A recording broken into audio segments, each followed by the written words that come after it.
अब देखो इस तरह के क्वेश्चन बहुत ज्यादा फेमस है ना, ये ध्यान से समझना। इसका जो शॉर्टकट है वो आपको मतलब बुक्स में भी नहीं मिलेगा, ये एनवी एक्सक्लूसिव है, ये एनवी एक्सक्लूसिव है, ठीक है। इसका जो शॉर्टकट है ना उसका तो पेटेंट है अपने पास, है ना, एक्सक्लूसिव एकदम शॉर्टकट है, मस्त। तो देखो इसमें बेसिकली क्वेश्चन में आपको समझाता हूँ, एक सीरीज आपको गिवन है एस, इसको एस मान लेते हैं, 6, 13, 22, 33, क्या ये एपी है? इसी तरह से एन नंबर ऑफ टर्म्स, तो लास्ट वाला टीएन ले लेते हैं, ठीक है, ये टीएन, क्या ये एपी है? Is this AP? एपी तो नहीं है ना, क्योंकि कॉमन डिफरेंस कॉमन नहीं है। आप डिफरेंस देखो ना, इन दोनों का डिफरेंस कितना है? इन दोनों का जो डिफरेंस है वो 7 है, इन दोनों का जो डिफरेंस है वो 9 है, इन दोनों का जो डिफरेंस है वो 11 है। तो एक्चुअली कॉमन डिफरेंस कॉमन नहीं है, तो एपी तो नहीं है, बट ये जो डिफरेंसेस है वो एपी में है ना। अगर आप इन दोनों का डिफरेंस करोगे तो 2 है, इन दोनों का डिफरेंस करोगे तो 2 है। तो ये इसको बेसिकली बोलते हैं फर्स्ट डिफरेंस, है ना। एक बार हमने डिफरेंस लिया तो ये फर्स्ट डिफरेंस एपी है, और सेकंड डिफरेंस जो है वो कांस्टेंट है, सेकंड डिफरेंस इज कांस्टेंट। अगर आप थर्ड डिफरेंस निकालोगे वो 0 आएगा, यस उसमें क्या आएगा, 0 0 0 आएगा ना, इसका डिफरेंस 0, फिर आगे भी 0 ही आएगा, तो 0 0 0 ऐसा आएगा। तो first difference, second difference, third difference. तो हमेशा ये इसका प्रॉपर तरीका भी बताता हूं मैं आपको, ठीक है, शॉर्टकट बाद में बताऊंगा। इस तरह का क्वेश्चन आ जाए तो इसका प्रॉपर तरीका क्या होता है? इसका प्रॉपर तरीका देखो ये होता है, एस इक्वल टू, है ना, इस तरह का कोई भी क्वेश्चन आ जाए जिसमें सेकंड डिफरेंस आपका कांस्टेंट आ रहा है, तो आपको यही मेथड यूज करना है। खैर ये नहीं करना है क्योंकि शॉर्टकट बताऊंगा ठीक है। ऐसे करते करते एन नंबर ऑफ टर्म्स का सम आपको निकालना है, ठीक है। तो पहले प्रॉपर मेथड देखो, आप प्रॉपर मेथड भी बता ही देता हूँ, है ना, और शॉर्टकट भी बता ही देता हूँ। हालांकि शॉर्टकट ही आप लगाना एग्जाम में, बट फिर भी एक बार प्रॉपर मेथड भी देख लेते हैं। तो प्रॉपर मेथड ये है कि आप फिर से एक बार एस को लिखो, लेकिन शिफ्ट कर दो, है ना, एस को दोबारा लिखो, एस के नीचे एस, लेकिन शिफ्ट कर दो। यहाँ पे 6 आएगा, यहाँ पे 13 आएगा, यहाँ पे 22 आएगा, यहाँ पे Tn-1 आएगा, और लास्ट में Tn आएगा। अब दोनों को सब्ट्रैक्ट कर दो, दोनों इक्वेशन को कर दो सब्ट्रैक्ट, तो s माइनस, ये इन सबको सब्ट्रैक्ट करना है, ठीक है ना, माइनस करना है, तो s माइनस s 0, यहाँ पे आ जाएगा 6, यहाँ पे आएगा 7, इन दोनों का डिफरेंस है 9, फिर ये 11, और इसी तरह से ये चलता जाएगा, यहाँ तक चलेगा। ये एपी है, देखो ये एपी आ गया, और माइनस Tn आएगा, है ना। तो मैंने दोनों इक्वेशन को सब्ट्रैक्ट कर दिया, जैसे ही मैंने दोनों इक्वेशन को सब्ट्रैक्ट किया तो ये एपी आ गया, यहां से लेके यहां तक एपी है, और यहां से लेके यहां तक नंबर ऑफ टर्म्स कितने हैं?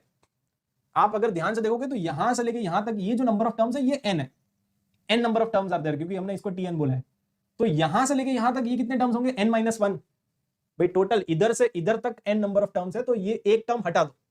अगर मैं एक हटा दूंगा तो इधर से अगर मैं स्टार्ट कर रहा हूं, है ना, इसके ठीक नीचे ये है, इसके ठीक नीचे ये है, तो ये कितने टर्म्स होंगे? जितने ये 13 से लेके Tn तक, है ना। तो n-1 terms are there, number of terms आपको दिख गया होगा कि n-1 टर्म्स आर देयर। तो ये एपी है जिसमें नंबर ऑफ टर्म्स है n-1, और ये जो Tn है उसको इधर फेंक देना, तो ये Tn इधर आएगा ना, Tn इधर आ गया, ये है 6, और ये नंबर ऑफ टर्म्स n-1 है, तो इसका सम बताओ, number of terms divided by 2, 2a plus n-1, ये n-1 है, इंटू d, कॉमन डिफरेंस कितना है? कॉमन डिफरेंस है 2 का, तो ये आएगा।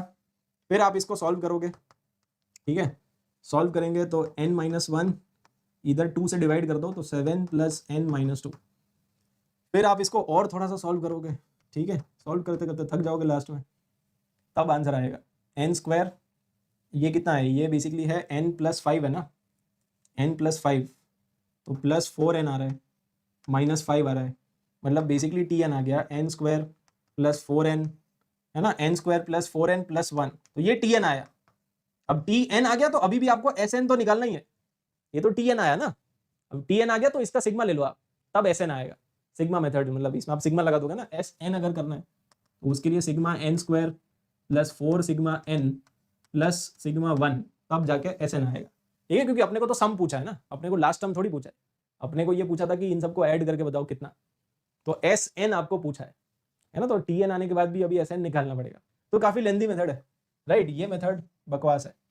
तो एक शॉर्टकट होता है, शॉर्टकट आप लगा सकते हो जिसमें सीधा आपका Tn आएगा, काफी साफ सुथरा मेथड है ना। ये बेसिकली आपकी सीरीज है, इसके डिफरेंसेस कितने हैं? ये 7 है, ये 9 है, ये 11 है, इसका 2 है, फिर 2 है, फिर जब तक ये 0 नहीं आता ना आपको डिफरेंस करना है, जब तक 0 नहीं आता है तब तक करते जाओ, बस सिंपल, ये पहला स्टेप।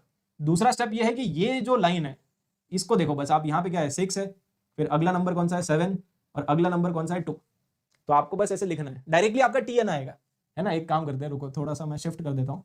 डायरेक्टली इस शॉर्टकट में सीधा आपको TN मिलेगा, डायरेक्ट TN मिलेगा। आप ये बस नंबर्स लिख लो, 6 है, फिर 7 है, फिर 2 है, और फिर उसके बाद तो 0 ही है, तो 0 लिखने की जरूरत नहीं है, ठीक है। 0 अगर आप नहीं लिखोगे तो भी चलेगा।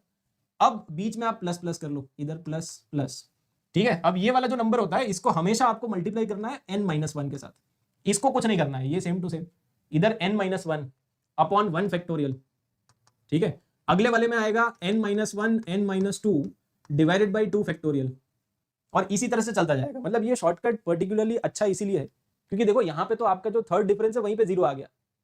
अगर फोर्थ वाले डिफरेंस में 0 आता ना तो यही वाला प्रोसेस आपको 2 बार रिपीट करना पड़ता, क्योंकि इधर फिर AP आता ही नहीं, इधर एक और सीरीज आता, उसको फिर आप S मानते और फिर पूरा प्रोसेस रिपीट करते। तो ये मेथड स्पेशली बेकार इसीलिए है क्योंकि इसको हम एक्सटेंड नहीं कर सकते, इस थ्योरी को एक्सटेंड नहीं कर सकते, बट इसको कर सकते हो। इसमें मान लो आपका जो 5th या 6th डिफरेंस आपका 0 आया तो कोई बात नहीं, इसके आगे चलता जाएगा, अगला आएगा n-1 n-2 n-3 upon 3 factorial, है ना। इधर नीचे 2 फैक्टोरियल, अगले वाले में 3 फैक्टोरियल आएगा, 3 टर्म लिख लोगे आप। तो ये आप सॉल्व कर लो, सीधा आपका TN आ गया। इसको सॉल्व करके देखो कितना आ रहा है, तो दिस इज 6, यहाँ पे आ गया 7n-7, 1 फैक्टोरियल तो 1 ही होता है, 2 से 2 कैंसिल हो जाएगा, इधर आ गया n² - 3n + 2, तो ये डायरेक्टली कितना आ गया n² + 4n + 1, बस आ गया, ये TN आ गया ना डायरेक्ट। तो ये मेथड ज्यादा बेटर है ना, डायरेक्टली शॉर्टकट यूज कर लो, सीधा you will get the answer. और इस मेथड की खास बात ये भी है कि आप इसको एक्सटेंड भी कर सकते हो, अगर यही 0 2 स्टेप बाद और नीचे आता है तो भी चलेगा, कोई दिक्कत नहीं, आगे वाले टर्म्स लिख लो आप। अभी हमने आगे वाला तो इसीलिए नहीं लिखा ना क्योंकि वो 0 है, 0 मल्टीप्लाइड बाई कुछ भी करोगे तो 0 ही आएगा, बट अगर कुछ नॉन 0 आ रहा है तो लिख दो, सॉल्व हो जाएगा, बट ये नहीं होगा ठीक है। अब चलो इसी को एक क्वेश्चन करो, इसी के ऊपर एक क्वेश्चन, 2 5 10 17 26 37, है ना। तो इसका डिफरेंस कितना है 3, फिर 5, फिर 7, फिर ये 9 और ये 11।